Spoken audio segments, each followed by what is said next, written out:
great to see so many of you here. I recognize quite a few of you. And for those that I don't recognize or who don't recognize me, my name is Sarah Kent, and I am the one who started this whole Goddesses of Light Symposium.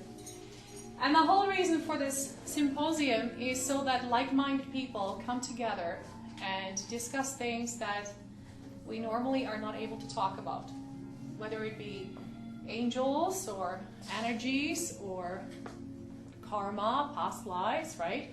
All the things that people think make them kooky or crazy and they're afraid to discuss, right? So that's basically why this whole thing was started.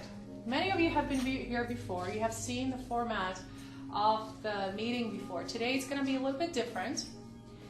And the reason for that is because we do have a presenter here that's going to be talking about life force and what it is. It's going to be talking about energies, how it affects you, how it affects your life, and whatever else you need to know about life force. Two great people are doing me a huge favor tonight, and one of them is my friend Kelly over there, who is a Reiki master, and then Nikki at the back, who is just newly branded Shiatsu therapist from Montreal University here. So what we're going to be doing, Kelly is going to be doing mini Reiki sessions on people that are interested, and Nikki is going to be doing mini seated Shiatsus on you guys. Hopefully we have time to get as many people in as possible. However, time is limiting us. So I do have a sign-up sheet, and I believe we can fit maybe 10, maximum 12 people per mini treatment, okay? The other thing that I'll be doing, because I'll be around, obviously, so those of you who know what I do, I mean, you can come and talk to me about energy, chakras. I did bring my angel card deck. I was guided to. I don't know if I'll have time. So any of you that have quick questions, yes, we can do a mini card reading. But again, my time will be kind of distributed among everybody. So I'm hoping to, answer as many questions as possible. Are you okay with that? Yeah? Any questions? No? Okay. So one thing that I would like to say, first of all, this meeting is being videotaped. Is anybody against that, or does anybody have a problem with it being videotaped? Everybody's good? Yeah? Yeah? So, well, that's a good question. Ask Rene that. When he comes here, you can ask him why you're videotaping us today, because I didn't even ask you. I'm videotaping us, I'm videotaping me.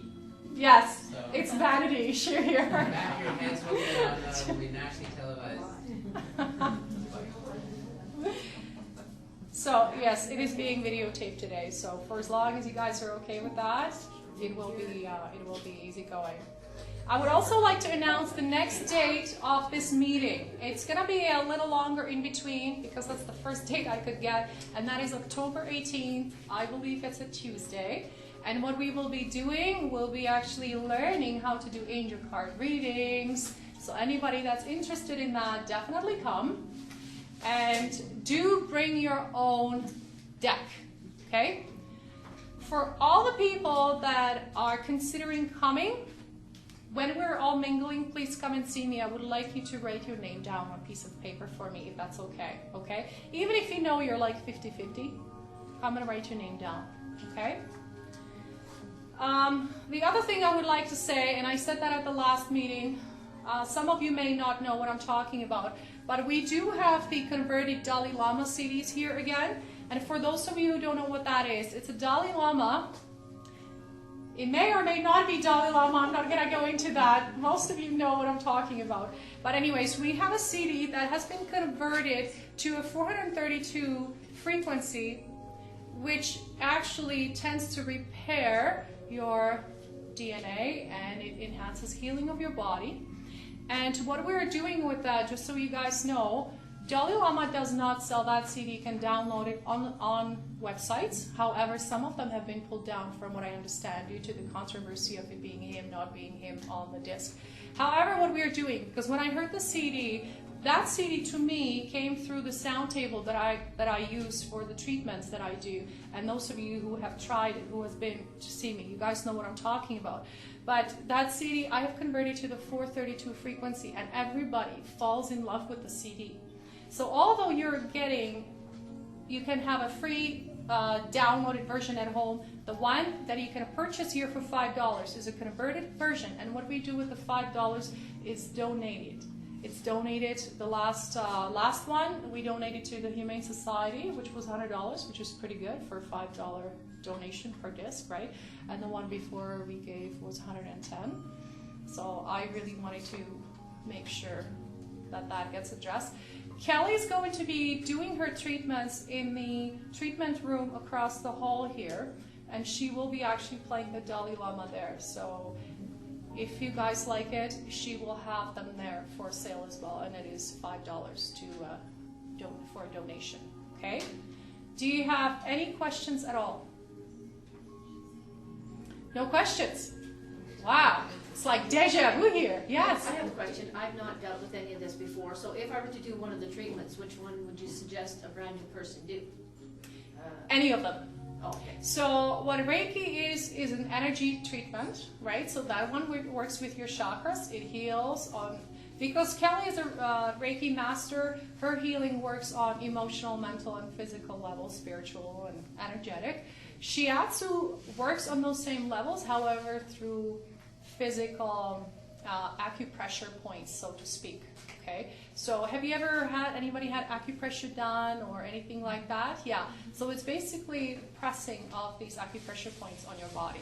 Okay, so, and that what it does, it actually literally releases blockages of energies flowing in the body. So that's what she's going to be doing. And what I'm going to be doing today, I'll be either reading your chakras if that's what you want to do, or if you have a question, say, what's going on? Why am I feeling this way? Why am I depressed? I'll be able to give you answers to that. Okay, so as a newcomer, try anything you want.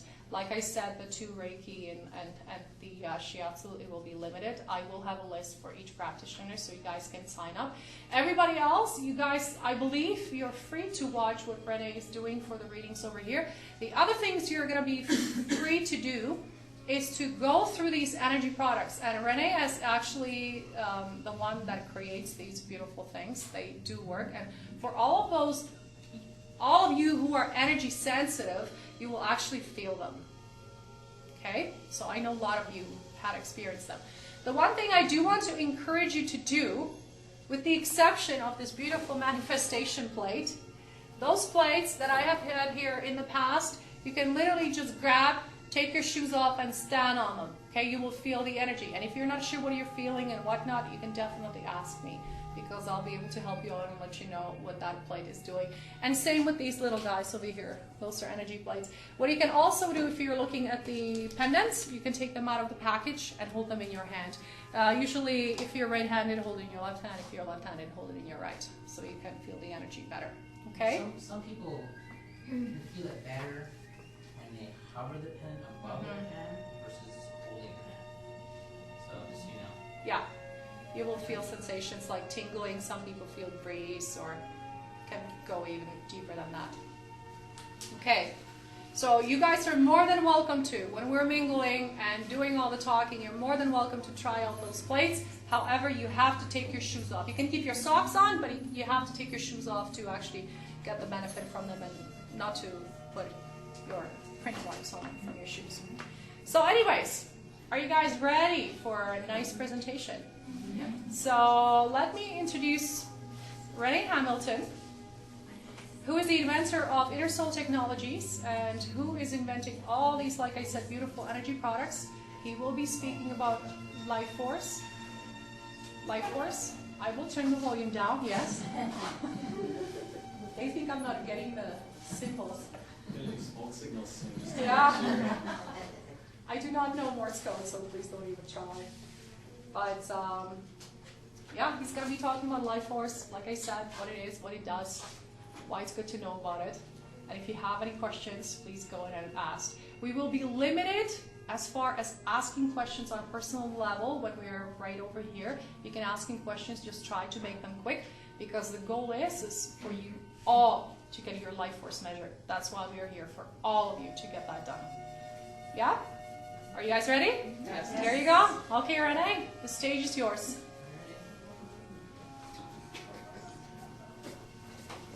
Thank you.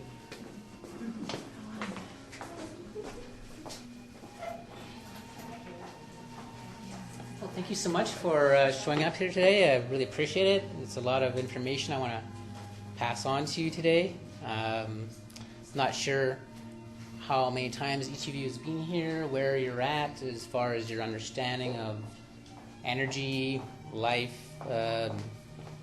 esoteric things, metaphysical subjects and whatnot. I myself have turned down a little more. Hand signals over here. Yeah, I know. Okay. Is it better? No, there's a reason for why we Okay, let's turn down a little more, and then we're good. Did you say down? Yeah, turn down. Like half that. Yeah, that's good. Everybody's happy? Yeah. Good. Awesome. Myself particularly, I'll tell you a bit about my history. I'm 37 years old right now, or the body is here at least. And when I was growing up, at a very young age, maybe 2-3 years old, I knew that I was not from this world per se. And there's a time particularly when my first day of school, we had about 30 kids all sit around in a circle, and we all had to tell each other who our parents were and where we were from. And everyone's saying who their parents' names are, like Jackie and Dave and whatnot. And in my mind, I saw stars and galactic, like, galaxies, and I knew I was a child of the universe. And I was almost just about to say that, but I knew they wouldn't understand. And I knew my mother was just a vessel for me to come to this dimension, per se. So at a very young age, I was very sensitive to energies and people's emotions and how their mind was working, almost like an adult in a infant body trying to figure out this reality, so to speak. It's kind of hard to explain. So over the years, I spent the first 10 years of my life living in the dream world. Like, my dream life was more vivid than the physical world, per se. It was pretty exciting times. And as I reached around the age of 10, I started to become more depressed, per se. Depressed at the realization I'm stuck in this body and stuck in people telling me what to do, and you gotta go to college and do this, and just the structure of reality just didn't even make sense to me. I mean, it made sense, but it didn't resonate with me, per se. And I got to a lot of trouble. I started to, by the age of 11, 12, I started to pickpocket and go to arcades and fight and steal and just rebelling against this false reality, per se, if you want to call it that. I got into a lot of fighting, got into a lot of drugs when I was a teenager, and even sold drugs. And several things happened over the years that pushed all my friends away from me. And I just became so negative and just such a downer to be with. I was so critical and analytical that all my friends walked away from me at around the age of 17. And as a result of that, I had to sit down and analyze where I was going in my life, what I was doing, what I was all about. And I was really popular in high school and junior high, and ultimately, like, extremely popular. So to go from high up here, like social status, high school status, to like no friends in like 1 month was pretty, devastating to me at that time. And consequently, I started to do some investigation into what I was all about, and started to investigate different books. My mother had a very large book collection on a lot of philosophy and astral projection and all these different types of books that they've always been there. I've just never even looked at them. I never even knew what the contents were ever, because I never really read a book in my life up until that point. So once I started to read some of these books, my mind started to open up into the possibilities of what reality really was.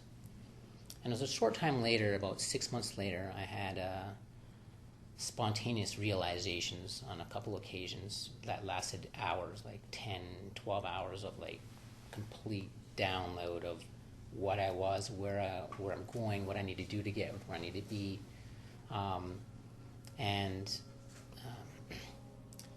Huge bursts of love moving through me to the point to where it felt like I was a god and everything in creation was my creation. The love was endless. I even tried to think of negative thoughts to see if I could, and I just couldn't. I just physically, mentally couldn't. And as of that point, since the age of 18 years old, I've spent half my life, more than half my life now, really investigating the nature of reality and people and different dimensions and whatnot. Previously, in the past few years, I've done a lot of work in terms of medical intuitive work, where I can look at someone and see what's going on inside their body, whether it be a emotional issue, mental, spiritual issues, physical issues, and sometimes I can even taste what's going on inside people's bodies. Like I can taste sicknesses. I can actually hear sometimes cells talking to me, or pancreas or your liver or something will say, hey, I need this, or I need vitamin A really bad, and it's funny because the voice is kind of like a chipmunk sort of small voice, like, hey, I'm dying.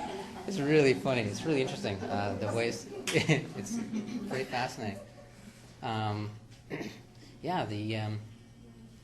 The body is a living being, and even though we see ourselves as the entire being, each cell itself, or atom, whatever you want to call it, has its own identity as well, and communicates with each part of the body, and even the contents of that cell have their own, reality. It's pretty fascinating. So I spent a lot of time doing that. I do a lot of speaking and lecturing, and develop quite a lot of energy products. And this came about about 6-7 years ago. I'm not sure where I should start with this. I won't get too deep into my past, into my immediate past, because it may just throw off kind of where I'm going right now. Let's just say that I was at a young age, my abilities were recognized to operate in different dimensions and to manipulate energy, that my abilities were co-opted or misguided into directions that were to pull down mankind rather than to lift it up. And that was done on a conscious decision by me, but my memory of that was wiped out, so I didn't know I made that decision. So I'll talk about this at a later time. Around the age of 30, I started to wake up from my hypnotic trance of where I was before, and started to put my abilities to benefit mankind, to help people awaken to what they really are and break free of the illusion of what we think we are, which is, the difference is so vast that you cannot awaken immediately. You just cannot, because the difference between what you are and what you think you are is so vast, it would kill you. It wouldn't just kill you physically, you would implode your soul, per se. So the process of awakening has to be a very slow and systematic process in which you can absorb and comprehend how you got to that point step by step. I find a lot of people are wanting to ascend or to astral project or to read minds or do all this phenomena without really understanding the complexity or the system behind it, or appreciating the nuances of that. And you all are exactly where you need to be at the exact moment, and it's a mathematical formula that the universe has worked out. And on the subject of mathematics is energy and life force, and what it really means, and how it applies to your daily life, and the people you meet, and the food you eat, and the air you breathe, and how to interpret that and use that to your advantage to help take yourself to the next level of happiness and love and joy in your life. And I'll start off by saying that matter, as you know that, physical matter itself right here is all science. It's molecules, it's atoms, it's electrons. And this is all biology. Okay? And biology is physics. And physics is mathematics. And mathematics is information. And information is energy. Information and energy are synonymous. They're the one and the same.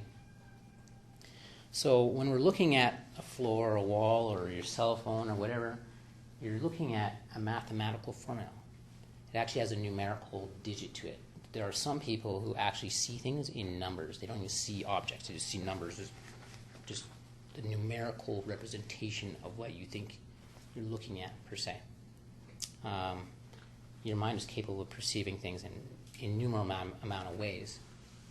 So given the fact that everything in its root level is information and energy, that would lead me to question what is the information and what is the energy and where is it coming from and what do I do with it?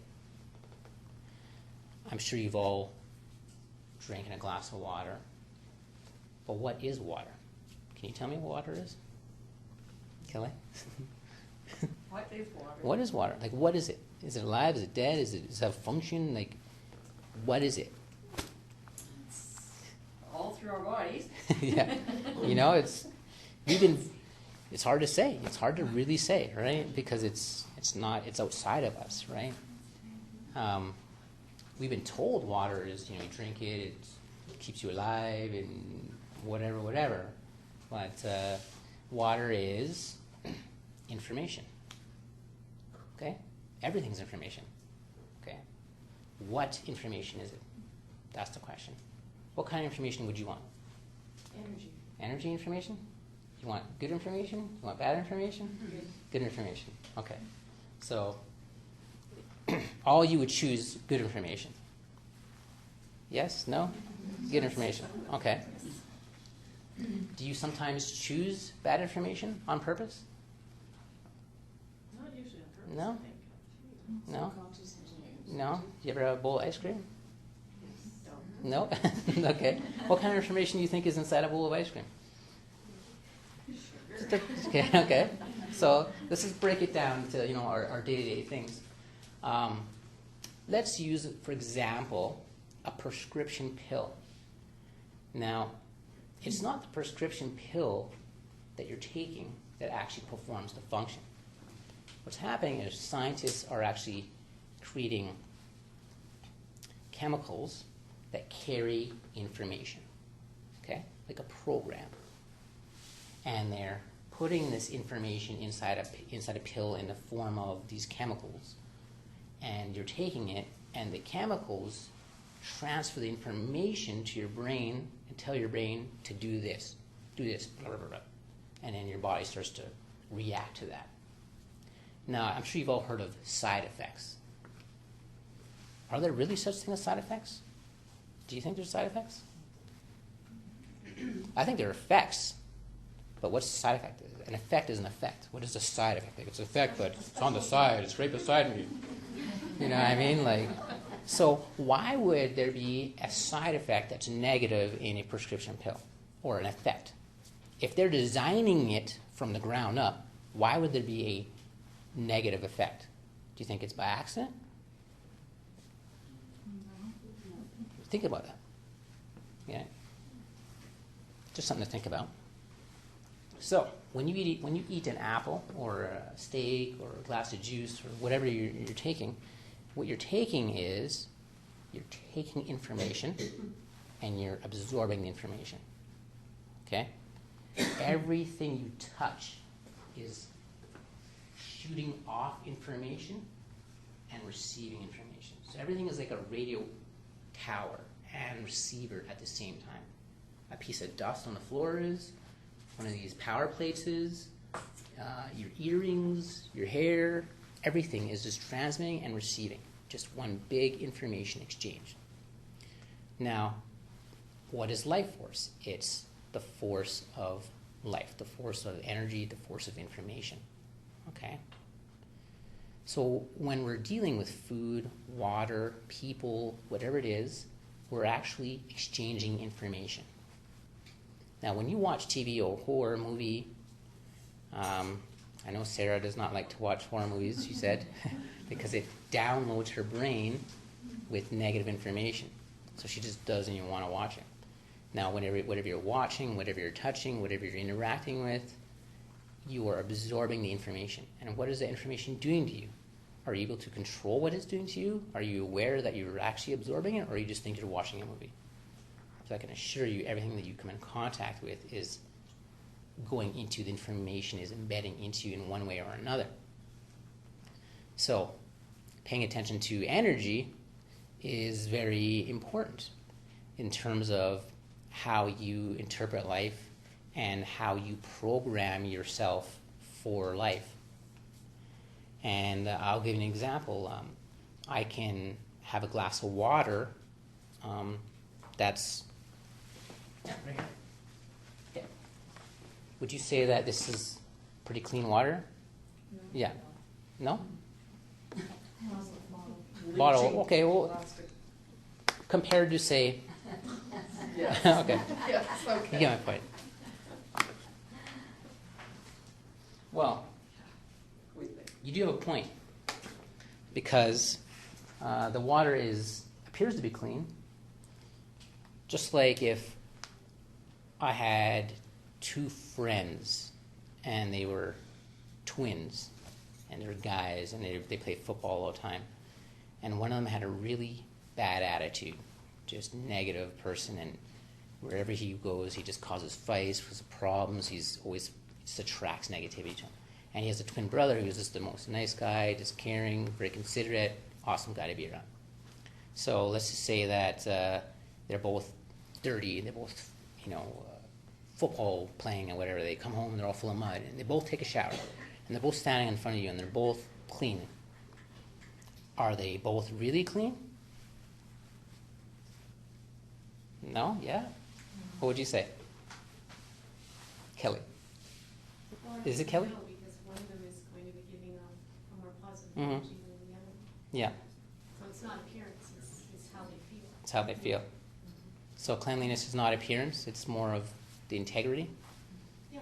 yeah, or information, right? So cleanliness is more about information. Is the information clean versus not clean? Okay? So how about coffee per se? Would you say coffee is clean? Yes. Yeah? I guess it depends on what kind, right? Yeah. I can have two. Mm. Cream and sugar? Cream and sugar? Milk. Milk, okay. Or There you, almond milk. there you go. Now we're getting there. So we have coffee randomly. Oh, it tastes good. I'll eat this. Oh, I'll go to Calgary Stampede and get a foot-long pogo stick or whatever, and corn dog. And we're just shoving all these things in our mouths, and we don't understand that it's all energy, it's all information that's going into us. And over the years, we start to age and get our hair gets gray, and skin turns all weird, and we're like, what? And we wonder why things are just not the way they were when we were younger, because we're accumulating a lot of negative energy, a lot of information that is shutting down our life force per se. So if you're taking in more negative life force than you are taking in more positive life force, what do you think the effects of that are going to be? What do you think the effects of that are going to be on a short-term basis or long-term basis? The positive energy. More, if you're absorbing more negative information than positive information. There's more wear and tear into your physical body because you're emotionally wearing and tearing your body. Totally. So you're Totally. very dirty. Yeah, like, on many different levels, physically, emotionally, mentally, spiritually, however you want to look at it. I often ask people, how much time in a whole week does one spend pondering or thinking, or better yet, resonating or being love? So what an exercise I would do is I'd pretend I'm in a hot air balloon, and I would like slice off the top of every building in the whole city, and I would just see where I go in a whole week, and just kind of fast forward and see where my attention is. Am I on TV? Am I playing video games? Am I smoking a joint? Am I drinking? Am I like, going to a casino? Like what are people doing with their energy? How much time am I actually thinking about love? And one of my friends said maybe 3 minutes in a week, and that's because I'm thinking about my dog. All right? So if we look at a ratio, a whole week is 168 hours, somewhere around there. Okay? So 168 hours. I'm thinking 3 minutes about love. What's the ratio of that? In 1 hour, there's 3 minutes, 60, 20. We're looking at a ratio of 700 negative to 1 part positive. Okay? So people think, why am I not achieving the things I want? Why do bad things happen to good people and whatnot? At the same time, they're not putting their attention upon things that really matter, like love, like forgiveness, like charitable things. I don't mean giving money to charity. I mean expressing these higher emotions. So we give out negative energy, but yet we think that we should just automatically get positive energy back. There's a law of thermodynamics, which is Newton's third law, the law of every action has a positive, or every action has an equal and opposite reaction, right? And that applies to everyone. That's actually one of the laws of the universe. There's 4 laws of the universe that I'm aware of that everything runs by. And if you do not know these laws don't care if you know it or don't know it. It's like gravity. Gravity doesn't care if you believe in it or not. It is. Do you want to hear what these 4 laws are? Okay. Okay. The first law is, and this is one law, is you exist and you are love and the Creator loves you. That's one. Okay? The second law, you exist, you are love, and the Creator loves you. The second law is all is one and one is all.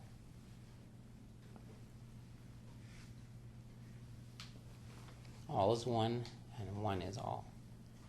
And the third law is everything you think, feel, and do comes back to you. Everything you think, feel, and do comes back to you.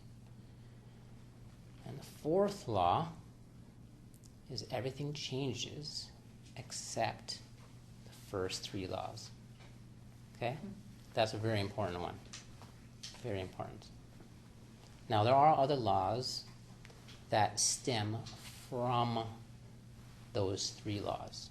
It's more like sub-laws or logical conclusions that stem from those 3 laws. Now, these laws are what I call the law of one. The law of one. And the reason why it's the law of one is because everything is one, and one is everything. So it's one thing.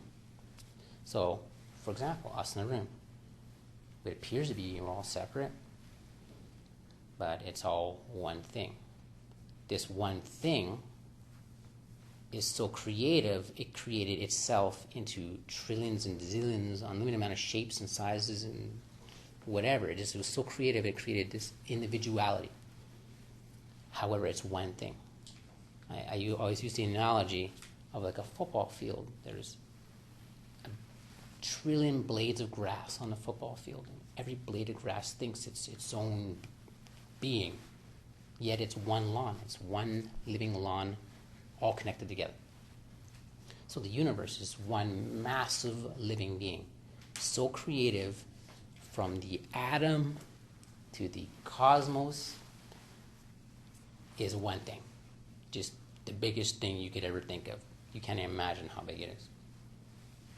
So it's so massive in terms of scope that we cannot conceive of that because of certain lies we've told ourselves and believe the lies. And those lies have come from many different sources, from friends, from TV, from radio, from advertisements and whatnot. And that's primarily what the job of a lot of the media to do is to give you lies. Not to damage you, spiritually speaking, but to help you have an opposition so you can go beyond the opposition. I don't know if that makes any sense right now. But if we don't have anything that's against us, we will never look at ourselves and go further. We will just think everything's fine and we'll be complacent. So a lot of what we read in books and TV and media and whatnot is not truthful on many different levels. That's why I always suggest people take time to investigate and research everything they've been told or hear or whatever, and really start to investigate the nature of your own reality and what it consists of and the quality of the information you're being exposed to. You know, we have a lot of things vying for our attention. Now, if I place a picture on the wall here, let's just say a picture everyone knows, like George Bush. Okay, everyone has an idea about George Bush, right? Okay, not necessarily positive. Maybe some people like George Bush. Maybe when you guys said, hey, if I was in the U.S., I would have voted for him. When you're looking at that picture, what do you think is happening? Do you think that you're sending the picture information, or the picture's sending you information? Both? Both, you think? Okay. So think of how many people dislike George Bush. Think of all the energy, negative energy going to that picture when they see the face on TV, right? It's a lot of energy, negative energy going in that direction.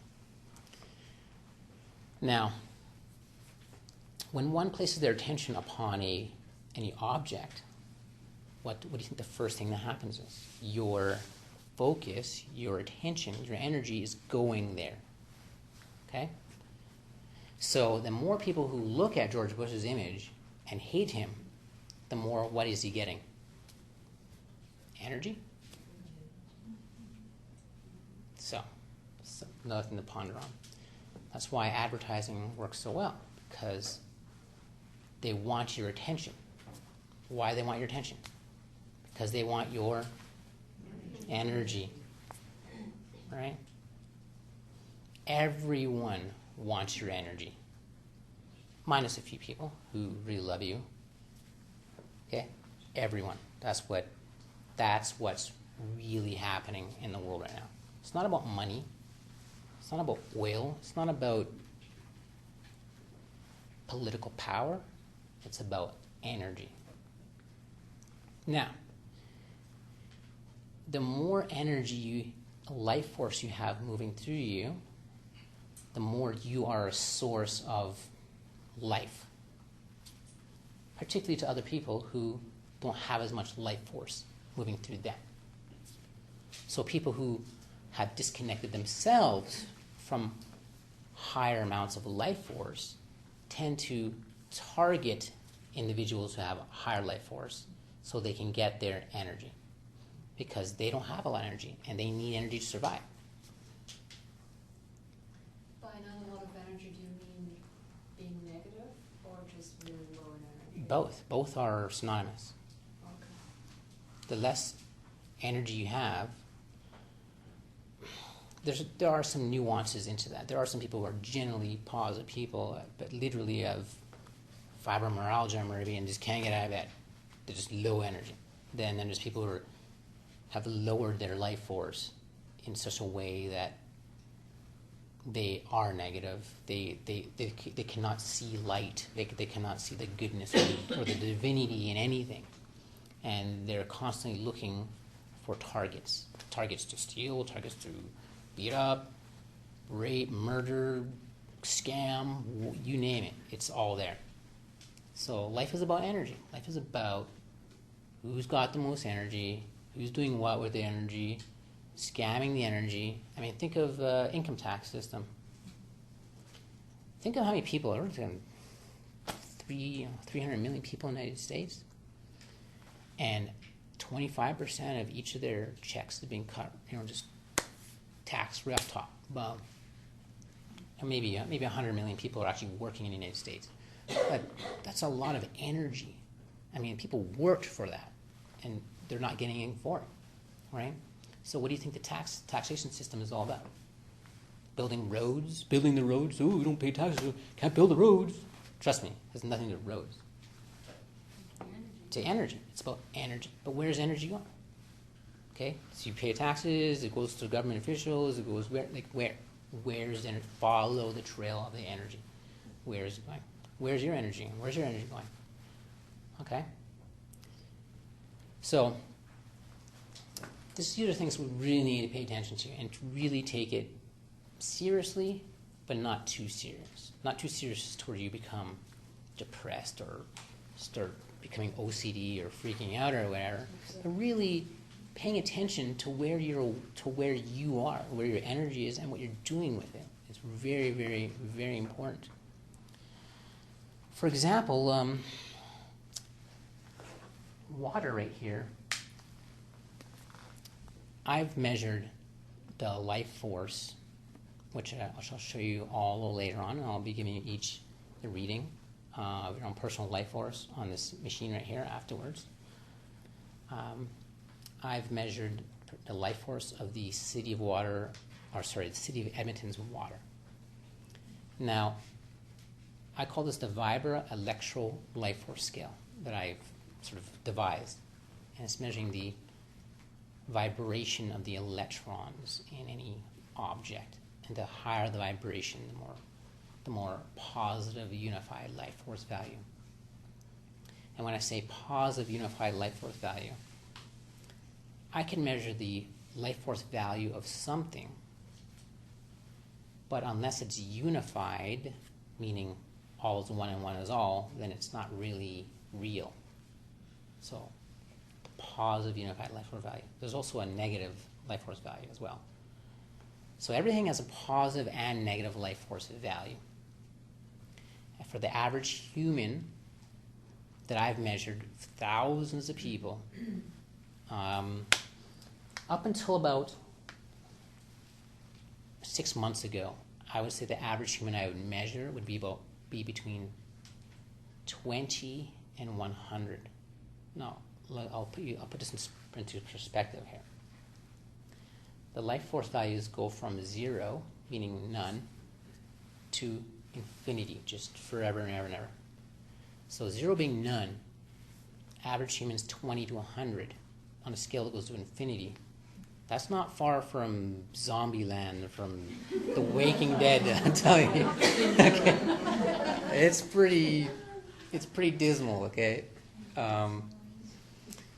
Recently, I've started to notice that started to raise a bit more, from about 100 to 400 now, seems to be the average range. I'm not sure why the change, whether the change was in me or something, I don't know. I don't really know. When I'm measuring life force in objects, particularly things that you would consume, I would say something starts to be rejuvenating for you around 10,000 positive life force. Okay, so if you're eating an apple or whatever it is, ideally around 10,000 is where it starts to kind of let you tread the water rather than sinking below the surface. Everything also has a negative life force.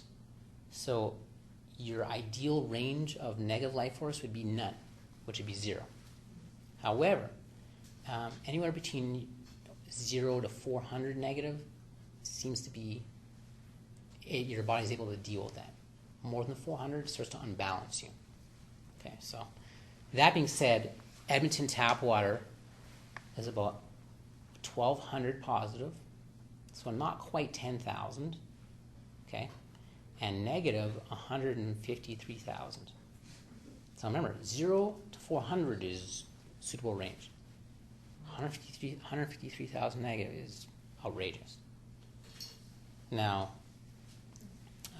this is my own personal experiment I've done, and no disrespect to Aquafina or Dasani, but I'll tell you my results from that.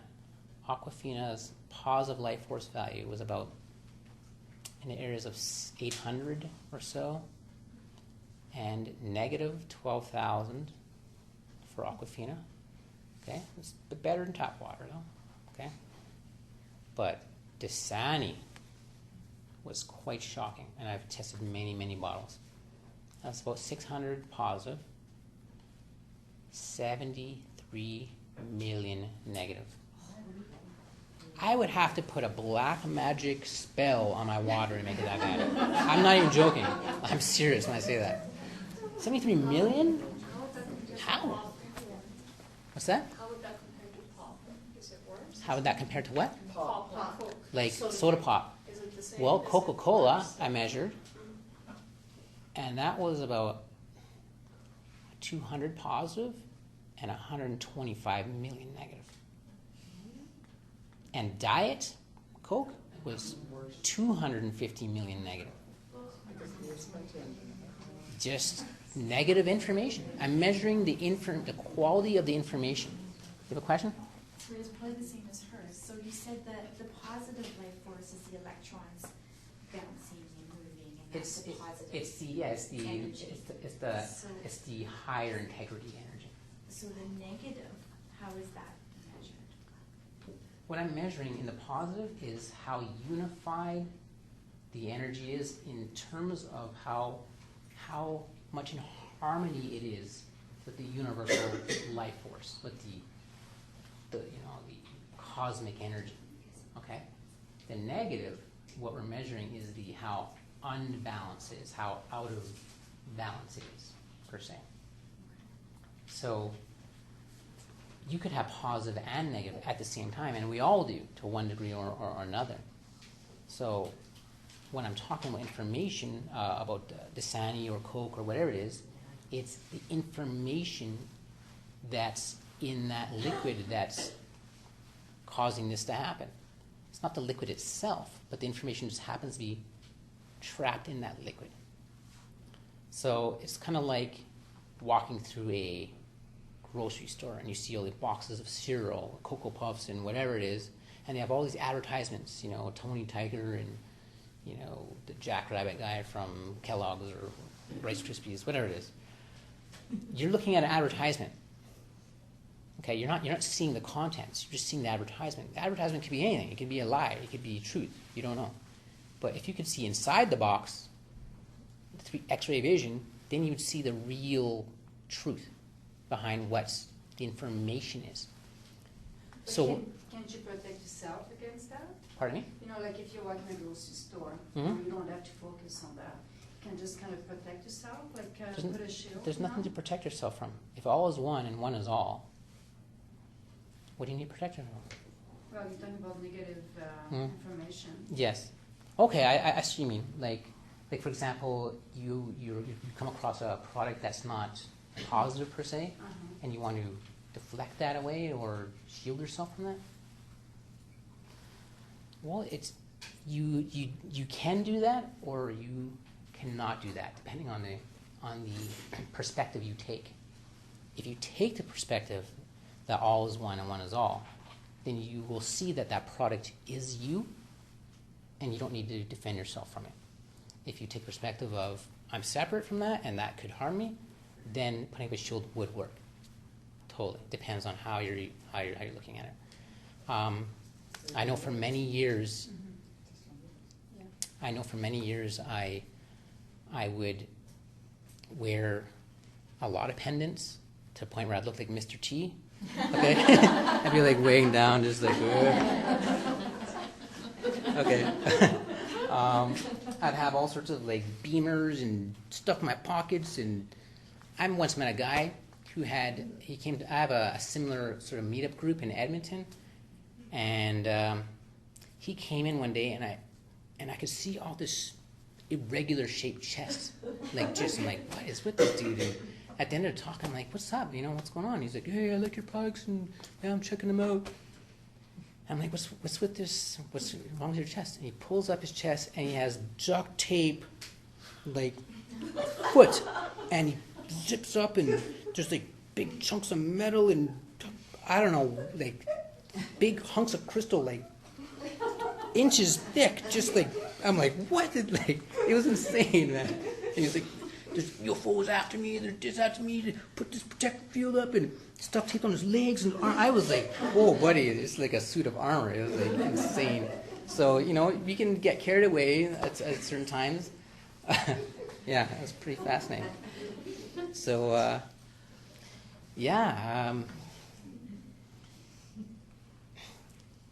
information. When I'm looking at people, I'm looking at information.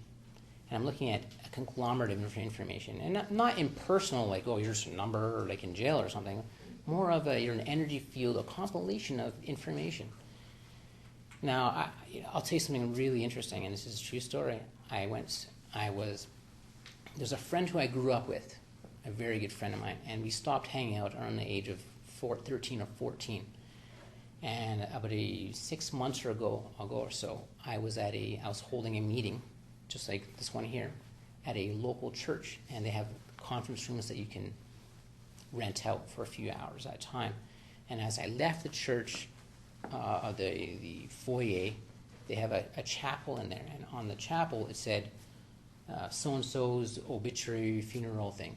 And I'm like, whoa, is that my friend's father? Like, wow, that's crazy, because I haven't seen him in like 20 years. And so I went on the internet, and sure enough, that was my friend's father. And I showed up at the funeral. There was about a couple hundred people there or so. And I didn't know anyone there other than his son, which is my friend I haven't seen in like 20 years. And everyone sits down. 200 people all sat down in different pews. Okay? And I'm not religious per se, and I have nothing against that. The priest is a Catholic. He had told everyone who is Catholic, who wants to come up and have the body of Christ, have some bread and wine, to come up to him or whatever, and he will hand it out. It's called communion. Yes, communion. Exactly. Thank you. And those who are not Catholic cannot come up. However, they can come up, but they cannot have their body. And if I do come up and you're not Catholic, I have to have my hands like that and walk up and bow. So I decided I'm not going to go. So there was like maybe 24 pews. So 12 or maybe 15 on each side, all full. And there was 2 other people beside me. So there's 4 of us. Actually, there's 4 of us in one row.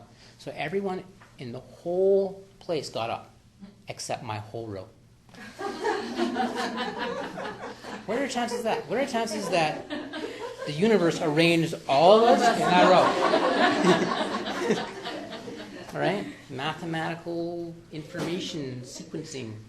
That's all it is. Everyone you sitting right beside each person that you're karmically, mathematically supposed to sit next to you. And you may thought you had a choice to sit there. I guarantee you didn't. The ego, our separate selves, like to think that we're doing things and we have control. I can tell you right now that is a complete and utter illusion. You have no control over anything you're doing. Nothing. There's only one thing you have control over, and that is in each moment to be yourself or not to be yourself. And how you interpret that, you can take it any way you want it. Okay? To be yourself or not be yourself. And based on that decision, in any given moment, that will determine what you do, what you say, what you think, who you talk to, what comes into your life, what food you eat, what you smell, what you taste, everything. Everything's automated from that point. Right? Now think of this. Think of me getting this jar and throwing it at that door, and it bounces on the floor. It'd be pretty safe to say I caused that to happen, right? You think, right? I picked it up, I threw it. Okay, well, what if my mother did not give birth to me? Then that wouldn't have happened. Correct? Okay, so is my mother the cause of that? Did she cause that? Because she gave birth to me, which caused that to happen. What about her mother? What about the caveman way back in the day? They must have caused that to happen because they started it. I didn't start it. I'm like a domino in the middle that just gets pushed from something behind me. I had no control over it. Okay? So if you think about it, we like to take control over things. So we say, something that won't break here. So, okay, I'm going to take this and I'm going to drop it down like that. We like to think we did that. And that's an isolated event. But think of everything in my whole life. Every person I met, every person I talked to, my mother giving birth to me, everything had to come down to exact circuit calculations for me to pick it up and do that. And how could I say I did it when there's so many trillions and zillions of factors from the day I was born that went into me doing that? How could I say I did it? You can't. There's no way you can isolate one incident and say, I did that, when there's zillions of other factors that went into that is way beyond you, in other galaxies. Even the fact that Earth is even here is a cause of that. I mean, what if Earth wasn't here? Then that wouldn't happen. So what caused Earth to happen? That's definitely a factor in me doing that. So it's like a water drop in the ocean. Bumping another water drop. Hey, did that water drop actually do that, or was it part of a big wave that just was uncontrollable? Okay, I feel that we're part of a big wave that is uncontrollable from the perspective of the individual. And when you start to move with that wave, then you get to start to understand what the wave is and what it's doing and where it's going. And that's the life force of the universe. When you're in harmony with the life force of the universe, you can understand, you can comprehend, you can be anywhere at will because it's all you. Okay? Until you get beyond that, we will be stuck in a state of mind where we are subject to laws of separateness, which are man-made laws. They don't even exist. It's all in our mind. So if all is one and one is all, and you're driving and there's an old 98-year-old bugger just creeping over the wheel, and you're like, I can't wait. Who are you talking to? Who are you mad at? There is no one else. It's just you. It's another part of you didn't know. But you thought that part of you was not a part of you and some other dude, so you get mad at him, not knowing it's a part of you. See the illusion? The illusion is that there's other people. The other people actually exist. There is no other people. There's just you in different shapes and forms that you don't understand yet. So, when I say everything comes back to you, everything you think and feel and do comes back to you, it doesn't come back to you. It's a lie. It never left you. It's just you. You did it yourself. The law of one. Okay? I hope that's making some sense. Okay? The law of one. So in terms of energy and life force, I've developed a technique to take the information from one object and replace it with information from another object. For example, I can take the information of chicken breast and put it inside of an orange. So when you're eating the orange, you're getting the nutrients of a chicken breast, the information of a chicken breast, vice versa. Okay? So I can take a little pill of gelatin and I could program it with information that would maybe soothe their headache. Because all this is a carrier of information, just like a prescription pill. It's carrying information. So what is the quality of the information? Every word you say to someone, every word you say is magic. Okay? Because that word contains information. It contains intent, it contains love, it contains deception, it contains whatever you want. It's a living testament of your character, of your heart, of where you're coming from. Every word is watched by the universe. It's really important that you really be careful what you think and what you feel and how you interpret what other people are saying. Your words can be used for mind control. Anytime you tell a lie to anyone, I don't care how small or big it is, you are attempting to control someone else's reality by giving them a false representation. Straight up. I don't care what you say to them. Anything that is not true is straight up mind control. There's no way to get around that. And what happens when you mind control someone? Everything goes around, comes around. You'll be mind controlled in one way or another. Through reading an advertisement that convinces you to get, Robaxacin for your back pain when you actually don't need that, and that actually harms you and hurts you even more. All right? So your personal integrity, how well you manage your energy, you manage your information management, that's all you're in the business of right now. You didn't know that, but you are. Information management. How are you going to manage your information? What are you going to do with it? You want more of it? You want less of it? You want purity of your information? It's all up to you. It's all up to you. And there are some people I know personally who can touch you, and know everything about you. Even details you can't even remember. They can live it in 1 second flat. That's how much information, that's how much life force is moving through these people. They can just access all information like that. Like, how powerful is that? That's insane, right? But everything is telling a story about itself. So all you need to do is tap in to the possibility that that's even possible. Because if you don't think that's possible, your mind will block it out from your awareness. It'll just block it out.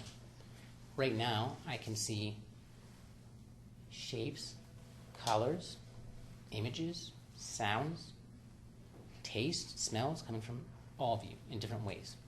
Just some of it's floating above you, some of it's floating inside of you, some of it's all sorts of stuff. Colors, and the aura, the auric field, the egg around people is a representation of a being in their emotional state, mental state, in their memory state, in their spiritual state, in their physical state. And by looking at a person's full aura or portions of, you can determine what the inside is, what the information is coming from a being. So,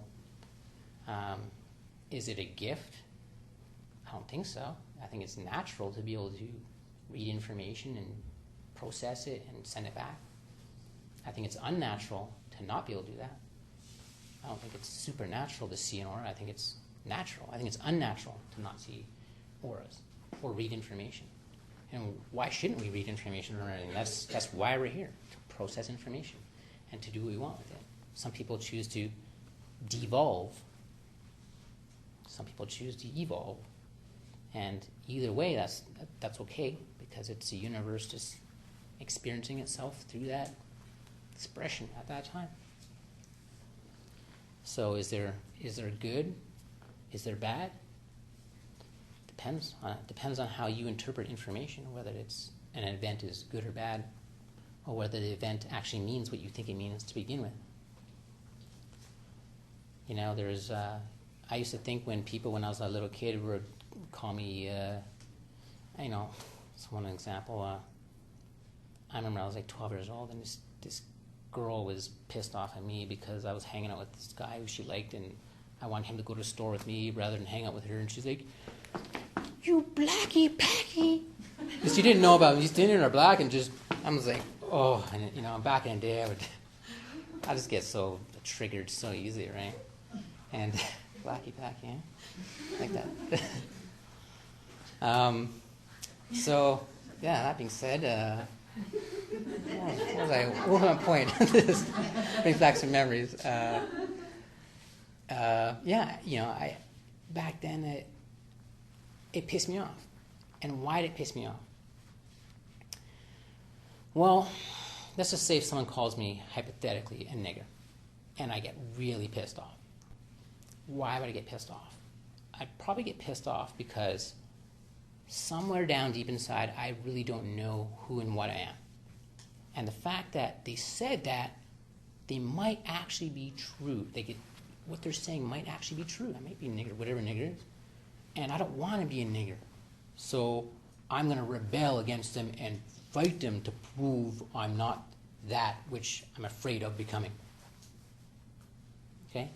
When you don't know yourself, you're susceptible to anger, from deception, all these different things. Nowadays, it'd be laughable. It'd be an absolute, I'd probably laugh at a person, like genuinely. You know, not out of taunting them. I'd be like, wow, that's interesting. So, it really depends on how you interpret information and how you think about yourself. And when someone says something to you, how you take it. Do you take it as an attack upon yourself? Well, if that's the case, always refer back to the 3 laws of the universe. All is one is all, you are love, everything you think and do feels come back to you. So who is saying what to you? It's yourself talking to yourself. Now, when someone says something to trigger you or get you upset, punch you in the face, stab you, whatever, it's your own energy coming back to you. Nothing happens outside of you because it's all your own energy coming back to you. So that's where the idea of, you know, I'm the victim, I'm innocent. No.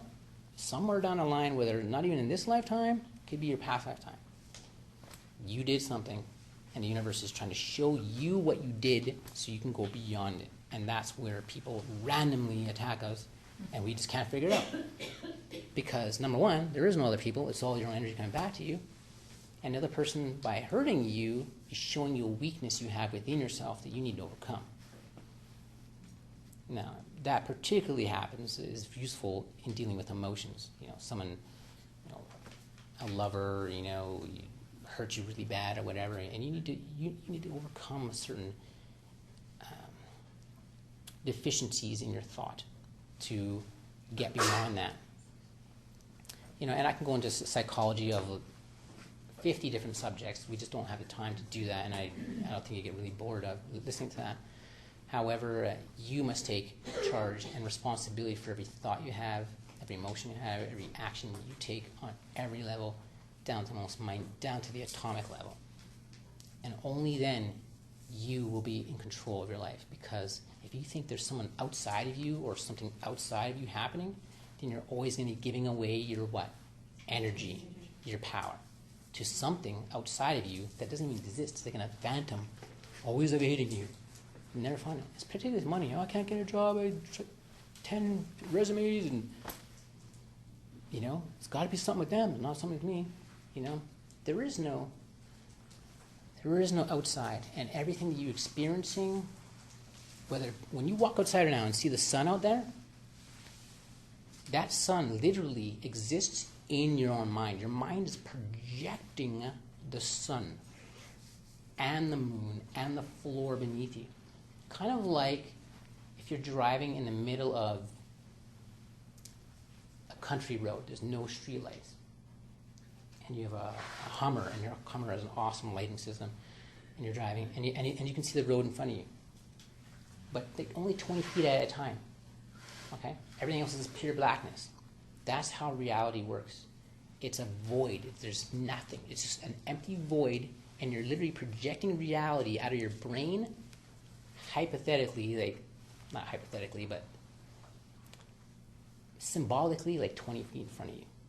It's you're projecting it in front of you and walking through it thinking you're actually experiencing these real things when you're literally just imagining it in your own mind. You're even imagining the movement of your arm going up and down like that to give the illusion of 3D reality. You're actually never even moving. You're actually never even moved once. You're just a stationary consciousness that's projecting 3D reality around itself to teach itself about itself. And the reason why I say that is because we are so programmed to look outside of ourselves and not look inside of ourselves, that our mind needs to project our reality outside of ourselves so we can learn. Because we're never looking inside. If you never look inside, something has to get your attention. So reality projects itself outside of you to make things happen so you can say, aha, something traumatic, so you can pay attention. And then look inside and then find a solution to it. But it's all within you. So, information management. That's really important to start filtering out your mind, your thoughts, all based upon the 3 laws of the universe. Okay? When you base all your thoughts and your whole day-to-day life, reality upon that, you will see things change instantaneously. And I mean instantaneously. You won't even understand anymore what's going on. I have friends who can talk to trees, dogs, cats fluently. Imagine that. You're never going to be bored anymore, I guarantee you. Seriously. I had mentioned before, you do not want to start experiencing things that you're not ready for. And people want to always progress and they want to reach, Enlightenment. Always in a rush to do these things. But yet it's the journey, this cliche, it's the journey that matters, not the destination.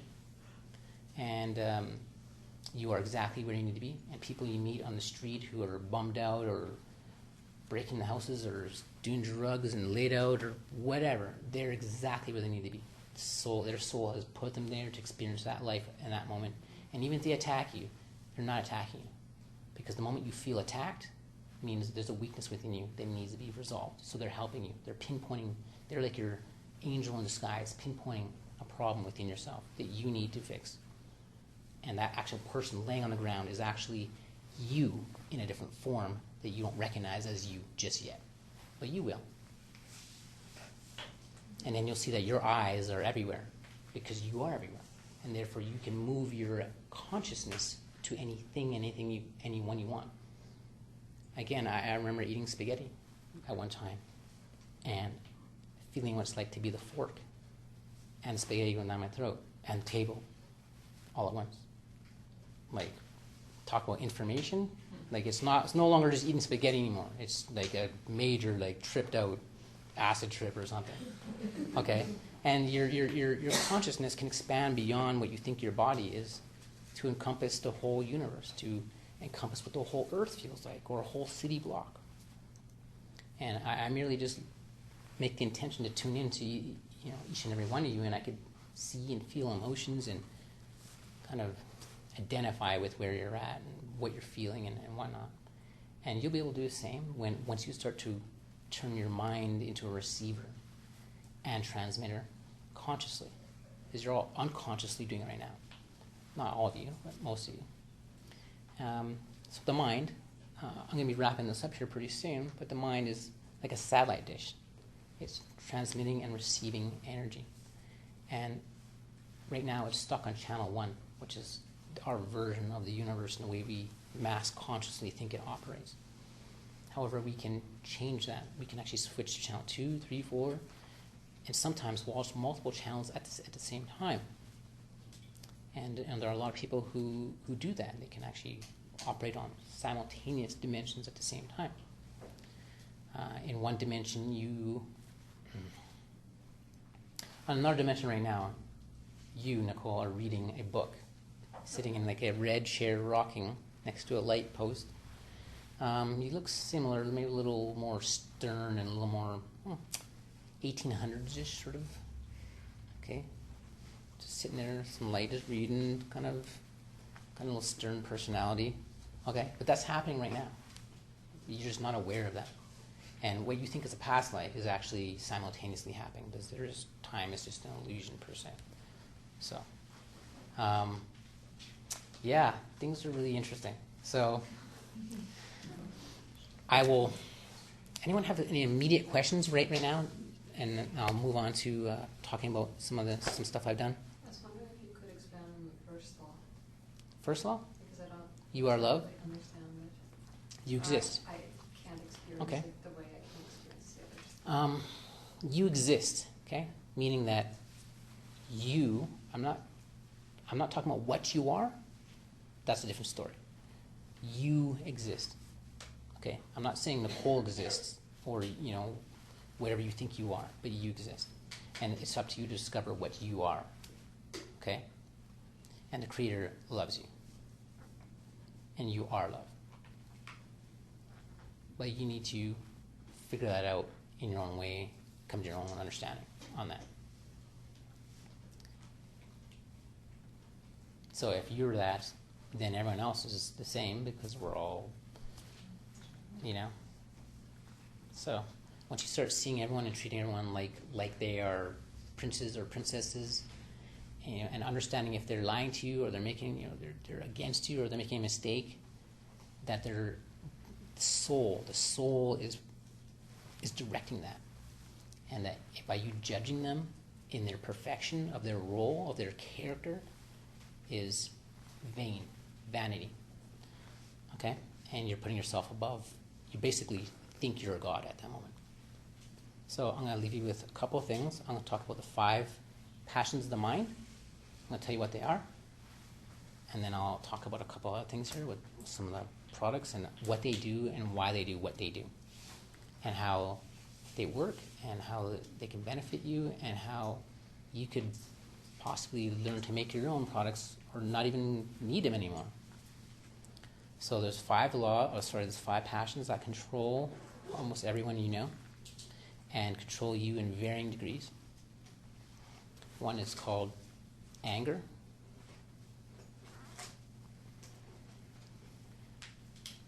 One is called vanity.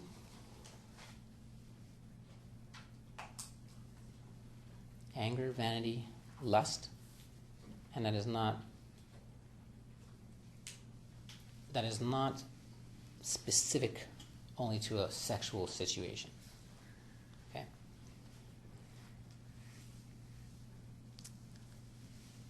Greed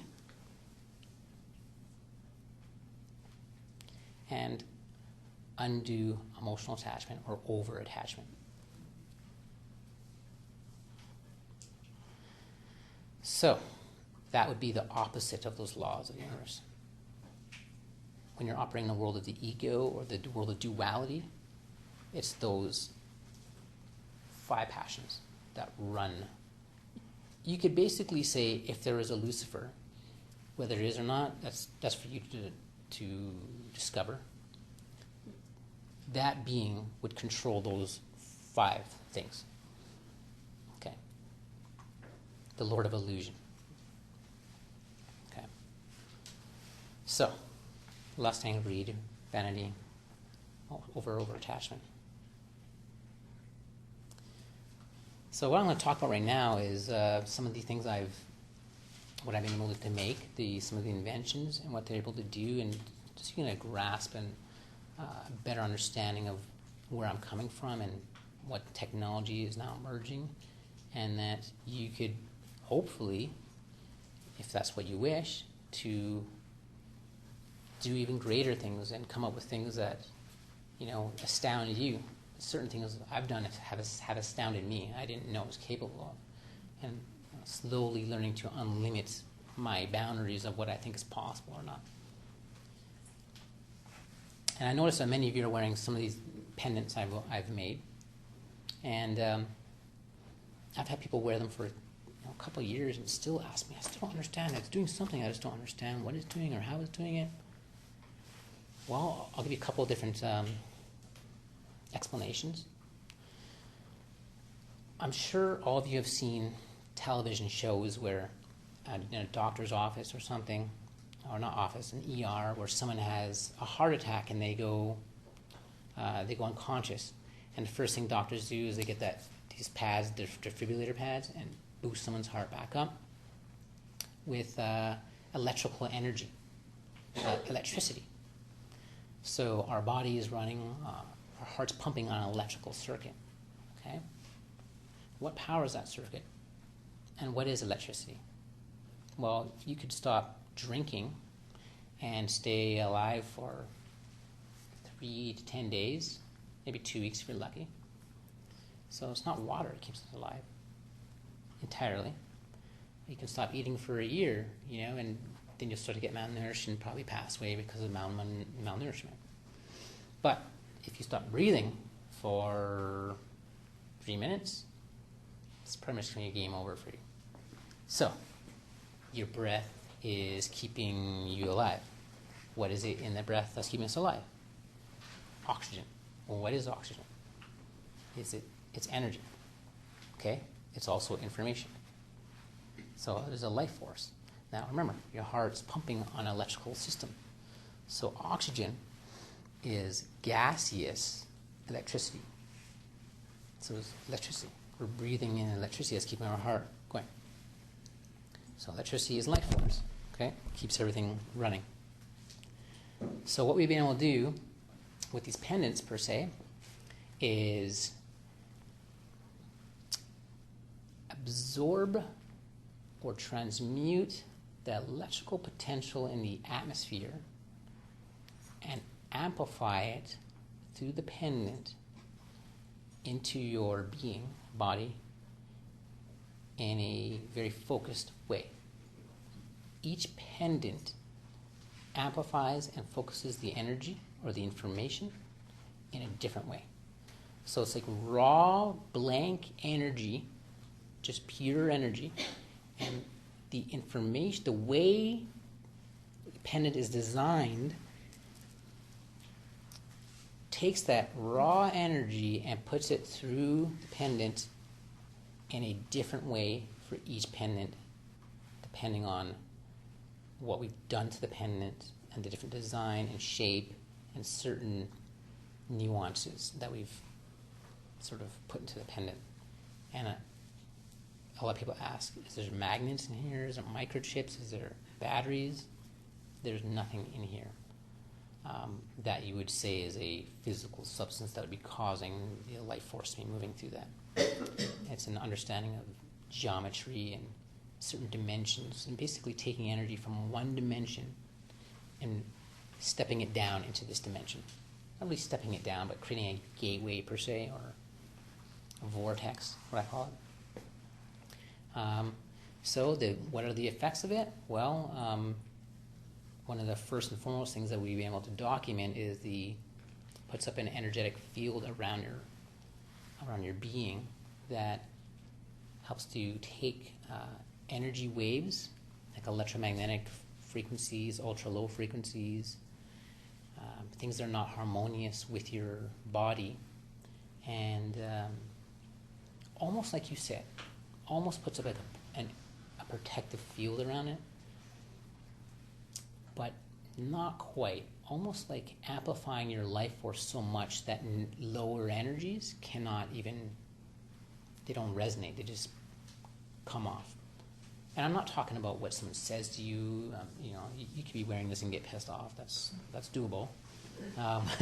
But for the most part, your energy, your life force, is going to be at such a higher level that there'd be no comparison.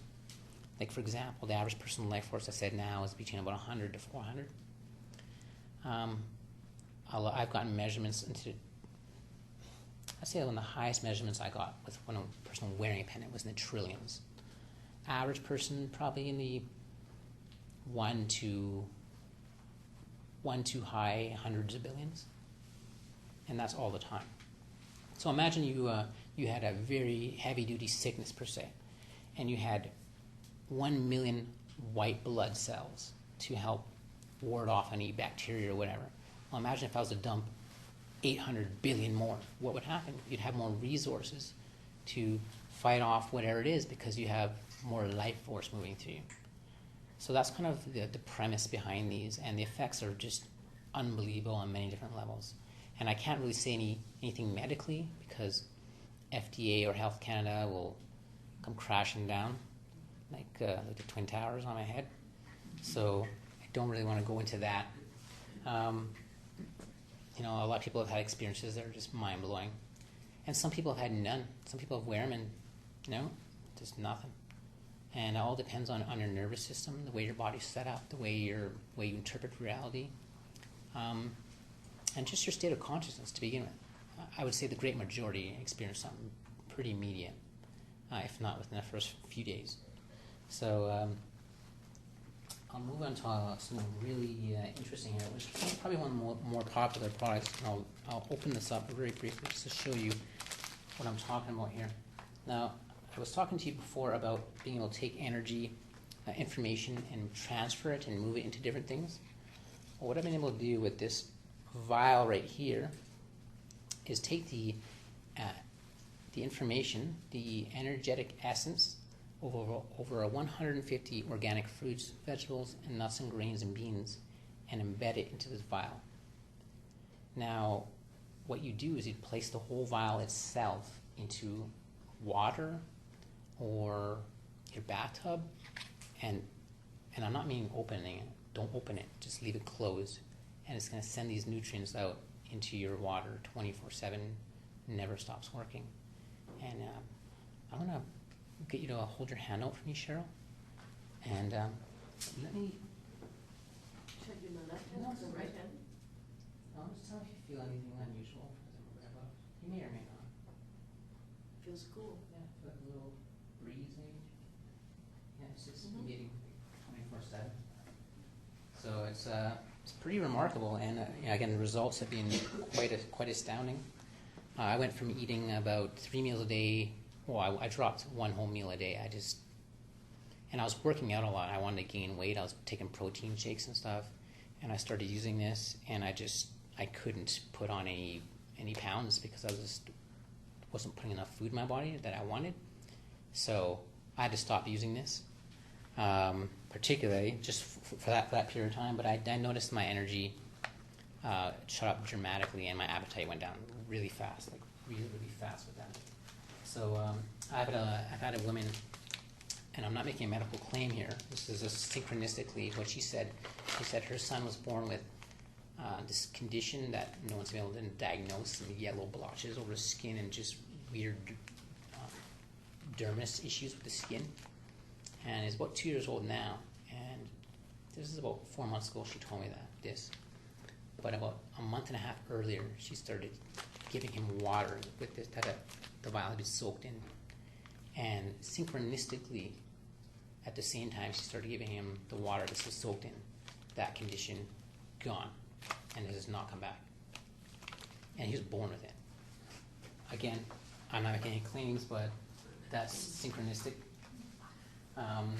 These energy plates, a lot of people put them in their house for art, stand on them, meditate with them, put food on them, and what it does is it changes the life force immediately. As soon as you place anything on this, it decreases the negative life force dramatically. If not, some of them get rid of it completely, and energizes the food, your water, your clothes, your vitamins, money, and supercharges it immediately with very, very, very high life force. In fact, when most people put their hands above this, they can feel like tingling or heat or funny sensations in their hand. And then there's the smaller versions of those, which are more portable. Again, water, juice, vitamins. I would put everything you have on this, particularly jewelry, like crystals and rocks and whatnot. A lot of people are told, you wear this jewelry or chain or symbol or whatever. And most people don't understand that metal, certain types of metal and stones and crystals, 90% of them absorb your information, absorb your energy, absorb your thoughts and whatnot. And over time, will bring you down because it's now projecting a lot of negative energy. And I've measured a lot of people, and they take their jewelry off, and their life force goes way up, just boom, because the negative energy is not there anymore. These pendants, as far as I can tell, to this date, have not absorbed any negative energy whatsoever. And the reason why is because it's like an open door. The energy's flowing through it, whereas certain people can make objects and put an intent into it, kind of like a frequency intent, and that intent resides in this dimension. Whereas, and that can be overwritten, so I can overwrite an intent with a new intent. However, these are not made with an intent. I don't intend for these to do anything. I merely create a link, a gateway from one dimension to another, and I let the Holy Spirit work, or the life force move through it unabated. So there's no intention, there's no desire behind it, there's no ego behind it. There is one object, though, that there is a lot of ego behind that I've made. And that's the vehicle power magnets. And when I say ego, I mean an intent and a desire. And you place these magnets, so it's open here, they're really strong, it's really crazy. And we've made these magnets to resonate at a certain set of frequencies. And I had come to a certain point where I knew that water, liquid, oil, metal, all these things were awake, they were conscious, okay? And so I thought, well, I'm going to speak to the car, and I'm going to give it instructions. I'm going to send the car instructions. So it took about 3 years or so to find the right set of instructions to embed into the magnets. And when you place the magnets in a car, it sends up a signal about 20 feet in diameter, and it's instructing the fuel and the electricity and the metal and the rubber, in essence, to be happy, okay, like to give it purpose. So what I've done is, normally the atoms, I'll just make this really scientifically simple, normally the atoms bounce around randomly in every direction. There's just no order or harmony. When you place the magnets on the vehicle, it sends a high frequency signal which realigns all the atoms into single file order, okay, all moving at the same time, same velocity. And as a result of the energy being wasted, it's now being conserved. And instantaneously, more horsepower, speed, torque, acceleration, people are averaging about 20 to 60% better mileage. It doesn't work on every vehicle. It works on about 90% of vehicles so far that we can tell. And I'm sure there's some of you here who have had great experiences with it. Sarah has, your sister, Peel, and maybe some other of you. Hey Kelly, you have good experience with You have? You have? I did, and now I had my battery replaced. Yeah. And I didn't pay attention, and when they took the old battery, they took 2 of the magnets with it. Oh. So what I've noticed is that the car doesn't shift very well anymore. It used to be really smooth. Once I got those magnets on, it was really smooth, and now it's just sort of. Oh my God. So we'll have to get you a couple more magnets here then. Yes. Okay, I can do that for you. Yeah, just give me your address, and I'll just send you a couple in the mail here. All right? Great. Yeah, Or no you can worries. send them to me and I'll give it to her. Okay, yeah, that'll work. Yeah. That'll work, yeah, totally. The highest percentage I've heard of, like straight from the horse's mouth, this guy has a twin turbo, like Acura, like double dual engine, whatever, crazy. And it took him 2 tanks of gas to get from Edmonton to Calgary. Like, wow. So, and the magnets affected his vehicle so severely, he got to Calgary in a quarter of a tank, 800% better mileage. Yeah, that's extreme level, right? I have it on three of my vehicles, and it's I range between 20 and 40% on my vehicles. So I'm going to wrap it up here. We got some stuff to give away. We got the cream right here that we've enhanced with Life Force. It's all natural, all organic. You can actually eat it. I wouldn't suggest you though. There's only like 5 ingredients in it, and the Life Force is on the unscented and peppermint. Unscented is about 600 billion Life Force, and peppermint now is about 1 trillion Life Force. So it's like putting direct life onto that spot of your body. Wrinkles, scars, wounds, whatever, just insane results, very immediate. What I like to do is whoever would like to, we have some snacks over here. You can mingle around. I will have some people come up who would like to come up, and Don't dismiss the group yet. no, I'm not going to dismiss the group. I'm going to measure the light force on my machine right here, okay, for each and every one of you. And if you have a couple quick questions, I can answer them. We have about an hour and 15 minutes or so to do that. I think there's enough time. It shouldn't be an issue. And we do have some giveaways. And there's other thing I wanted to mention before we go, is I created something that was called an advanced quantum matrix manifestation plate.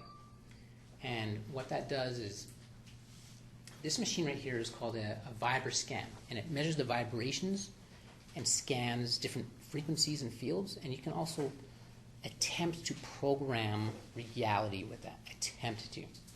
And it works in varying degrees. The advanced matrix manifestation plate is a device which I made, in which I've been able to create almost like a fiber optic cable to the level of imagination, which is the level which creates reality.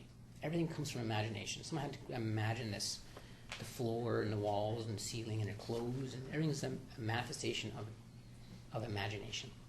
So I created a fiber optic cable to that level of imagination with this plate right here, and you can use this plate to basically manifest billions of times more powerfully than you normally would.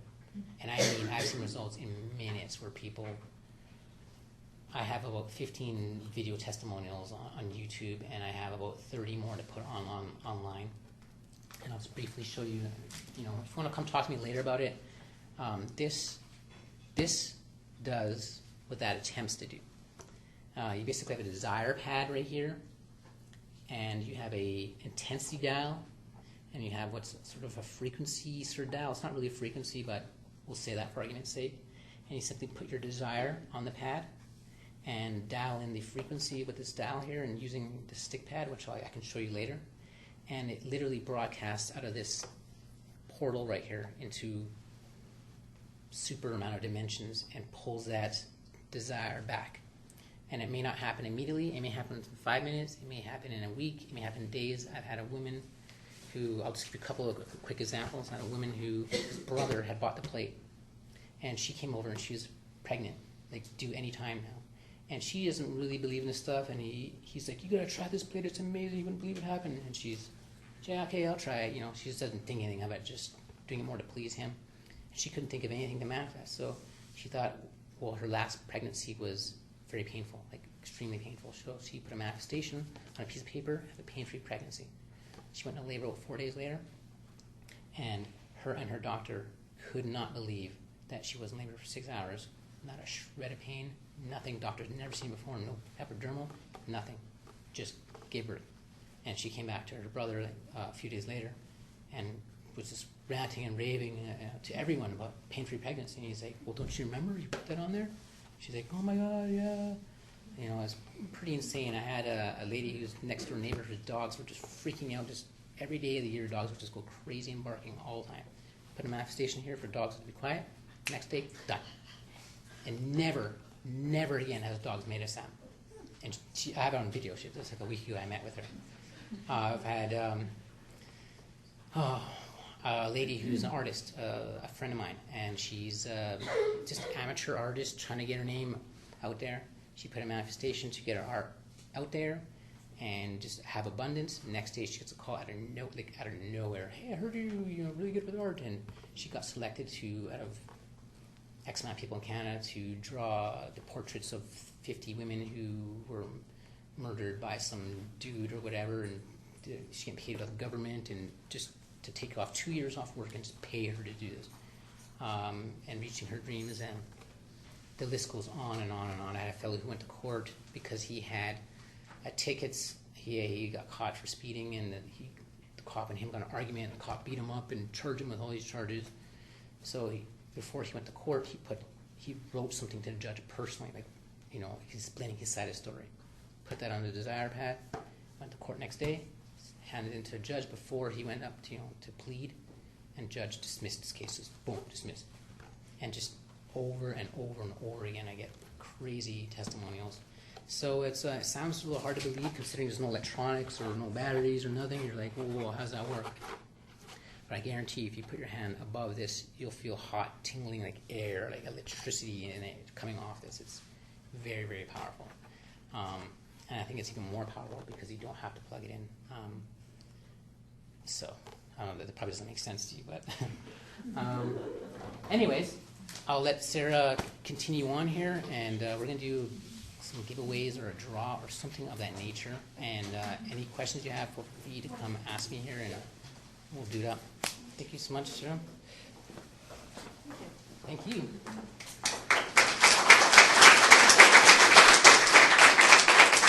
Well, thank you, everyone. Thank you, Rene. Thanks for educating us. You guys probably don't realize this, at least I didn't, that it's been over an hour. Yeah. So you're doing really good. You're doing really good. I told him he had 45 minutes. So, and I know once we start talking, we can never stop because all these subjects are so interesting. So anyways, what I would like to do right now, I would like to do a quick draw, and then we're going to break up a little bit. At the front where you guys registered, I'm going to have two lists, one for Nikki, one for Kelly's.